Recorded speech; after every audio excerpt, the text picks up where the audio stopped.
Bonjour à tous, je vous retrouve aujourd'hui dans un nouveau vlog qui va être un petit peu différent de ce qu'on avait imaginé pour la simple et bonne raison que là je dois rejoindre Kevin, il est en train de faire la file d'attente en fait à Walmart. Je suis encore en voiture, je viens rechercher mon téléphone parce que je suis en train de réaliser que je vais tout simplement faire le vlog aujourd'hui, on est vendredi, pour la bonne raison qu'on a un ouragan, donc un ouragan pas un très gros, catégorie 1 pour l'instant, ça m'étonnerait qu'il monte à plus que ça, qui nous arrive dessus. Donc le mélange de ça plus la distanciation sociale, qu'est-ce que ça crée là tout de suite? Ça crée qu'on a une ligne immense en fait pour aller jusqu'au Walmart pour faire en fait quelques courses, quelques pleins de nourriture, de choses comme ça, parce que quand il y a un ouragan il faut toujours avoir le plein d'eau, papier toilette, ce genre de choses, selon évidemment si ensuite il y a quelques inondations, des choses comme ça et que les magasins sont fermés, il faut avoir de quoi tenir, et notamment tenir au cas où l'eau soit coupée et l'électricité soit coupée aussi. D'ailleurs dans ma vidéo que je vous ai faite, je vais vous mettre le lien juste ici sur les inconvénients de la vie en Floride à Miami, vous pouvez voir le passage de l'ouragan Irma qu'on a vécu il y a 2 ans de ça. Et là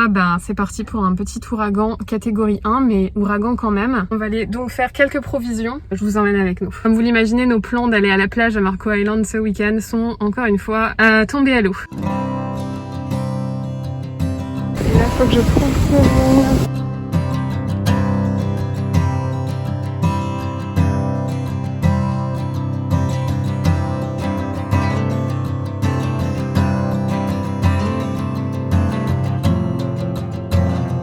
Il y a du monde en fait dans les magasins quand il y a des ouragans, mais d'habitude on n'a pas la file d'attente à l'extérieur comme ça. Le truc c'est que là c'est distanciation sociale combinée avec l'ouragan. Donc heureusement que c'est en catégorie 1, j'ai envie de dire, parce que si il y a vraiment un gros ouragan qui nous arrive dessus dans les mois à venir, quand il y a encore la distanciation sociale et le problème de coronavirus, comme ce sera assez embêtant.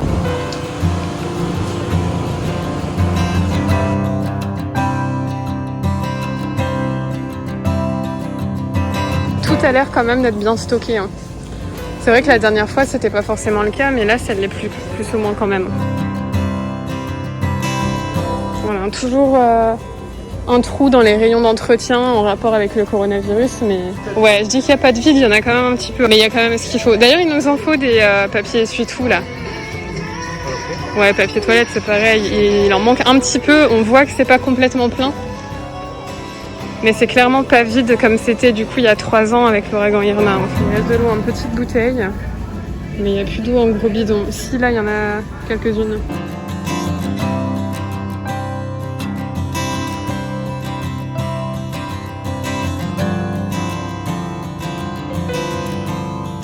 Et le prix de l'évian parce que ça vaut de l'or.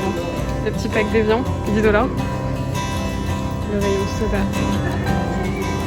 Toujours super bien organisé. Et il n'y a plus le seul soda que tu veux, c'est ça. Qu'est-ce que tu voulais? Le vanille cerise? Bah, prends le cerise tout court. La faisais entre les deux pour faire que le vanille. Le désespoir. Tout ce qui est café froid, boissons énergisantes. On a les Powerade, Gatorade, toutes les boissons qui sont censées t'hydrater un petit peu plus vite et tout. Arizona et compagnie, vous devez connaître ça, ils en vendent en France aussi, je crois. Et là, on va aller chercher le lait, qui est donc vendu au rayon frais ici. T'es où, Doudou? Là? Ma spécialité, moi. Ta spécialité, M&M's au chocolat blanc. Rayon bonbons, je vous montre très vaguement. On a tout ce qui est vendu en très très gros paquets.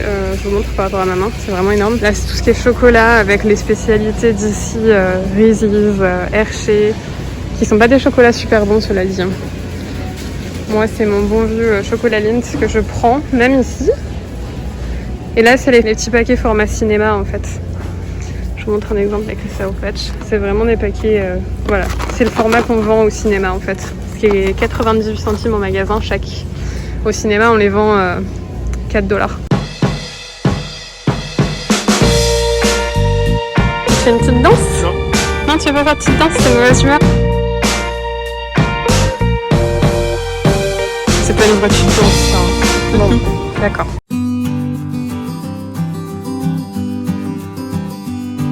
Des deniers crémés, ici ça s'appelle 2%. Et là on a tout ce qui est creamer du coup pour les cafés. Il y a pas mal de choix. On va au rayon yaourt, c'est tout ce qu'il y a. Ça commence ici avec les gelées en fait. Donc, tout ce qui est gelé, des trucs bizarres un peu gluants là. Et là c'est tout ce qu'on a en yaourt. Et là les yaourts grecs. Et puis bah après c'est terminé en fait. À partir de là c'est tout ce qui est cottage cheese, crème et beurre en fait. Donc le rayon yaourt, je ferai vraiment que ça. De là à là, voilà. Le rayon fromage.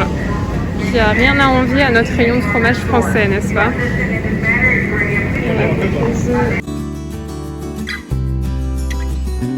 Chips et biscuits en tout genre, petites cacahuètes.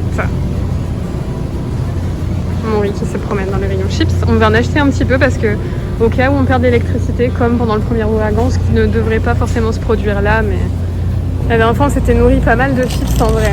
Il n'y avait plus du tout de réchaud, tout le monde s'était jeté sur les réchauds et on a perdu la dernière fois l'électricité pendant une semaine. Alors ça va, c'est que les fast-food et quelques restaurants avaient réouvert après quelques jours, ceux qui avaient récupéré l'électricité.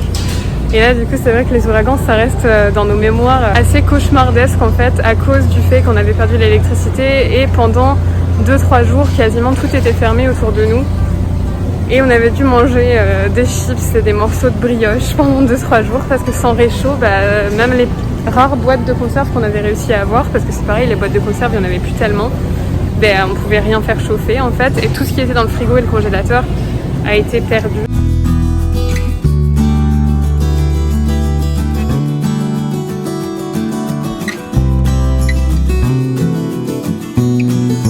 T'en as marre de moi ?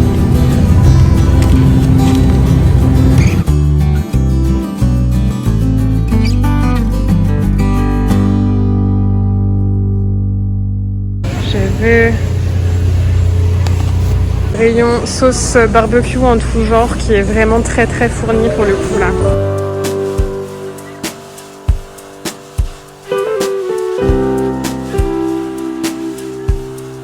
Les provisions sont faites. Là on rentre à l'appartement et puis je vous reprends bien sûr au cours du week-end et surtout peut-être aussi demain matin selon...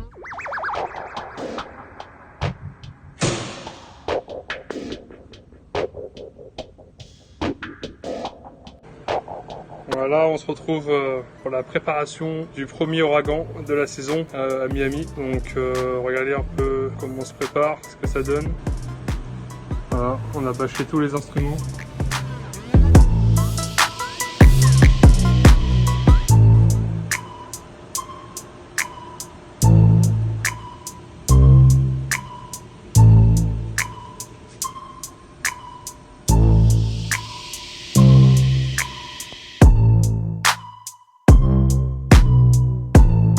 Bon voilà, finalement pas d'ouragan, mais des résidus d'ouragan quand même. Vous comprendrez pourquoi donc on n'a pas pu vraiment sortir aujourd'hui.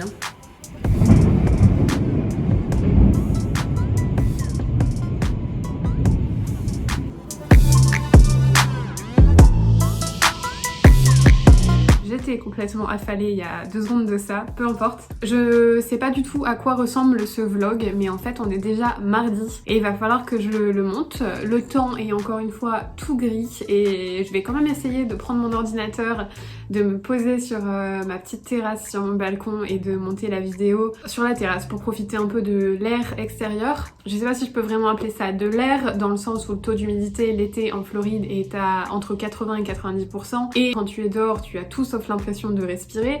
Comme vous avez pu le voir, on est entré donc dans la période des ouragans. Alors au début de la vidéo, j'ai dû sûrement vous annoncer qu'on avait un ouragan qui s'appelle en fait Isaias, qui se dirigeait vers nous en catégorie 1. Il s'avère que, comme tout ouragan, ça arrive qu'il y ait des ralentissements. Normalement, les ouragans n'arrivent pas dès le mois de juillet ou début août comme ça. En Floride, j'ai l'impression quand même que les gros ouragans arrivent vers le mois de septembre, début septembre. Donc la saison est loin d'être terminée. Comme vous avez pu le voir dans la vidéo, on a fait des provisions pour un éventuel ouragan parce qu'un ouragan même de catégorie 1 peut potentiellement apporter des problèmes d'un point de vue d'accès à l'eau et d'accès à l'électricité. Quand on a vraiment vécu un ouragan, c'était en fait il y a 3 ans. C'était l'ouragan Irma. On a perdu l'électricité dans l'appartement pendant très exactement 1 semaine. Donc il fallait quand même qu'on prévoie d'avoir des choses à manger au cas où. Malgré que l'ouragan n'est pas arrivé en catégorie 1 ici sur nous, mais plus en petite tempête tropicale. Le week-end n'a pas été beau, donc on n'a rien pu faire. On était coincés à la maison. Voilà quoi, super intéressant. Mais j'ai une news importante. Mais donc... je me rapproche pour l'annoncer.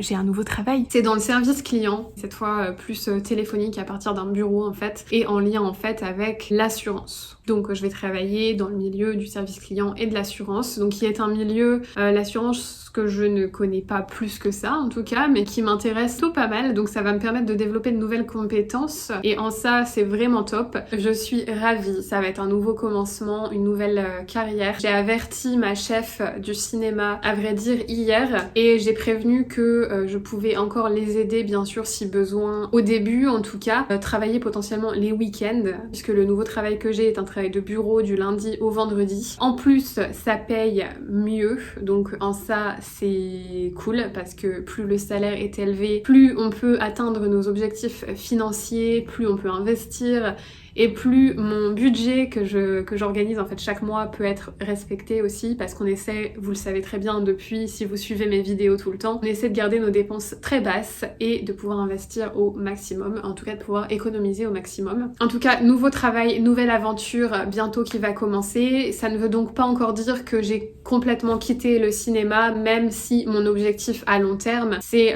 bien sûr quand même de ne pas cumuler deux carrières indéfiniment. C'est quelque chose que je voulais essayer, mais que je ne veux pas faire à long terme, donc le cinéma c'est pour du court à moyen terme. Je compte démissionner un jour. Donc ravie de vous dire, de vous annoncer cette nouvelle qui va changer un petit peu le quotidien aussi. Quand est-ce que je commence? Normalement je commence entre fin août et début septembre, donc ça approche très bientôt, et là c'est une certitude au moins, contrairement au cinéma qui n'était plus du tout une certitude sur beaucoup de points, donc ça me rassure énormément en fait de commencer ce nouveau job. Ça va être, j'en suis sûre, une super expérience. Je vous souhaite à tous une excellente journée. Bye bye à tous.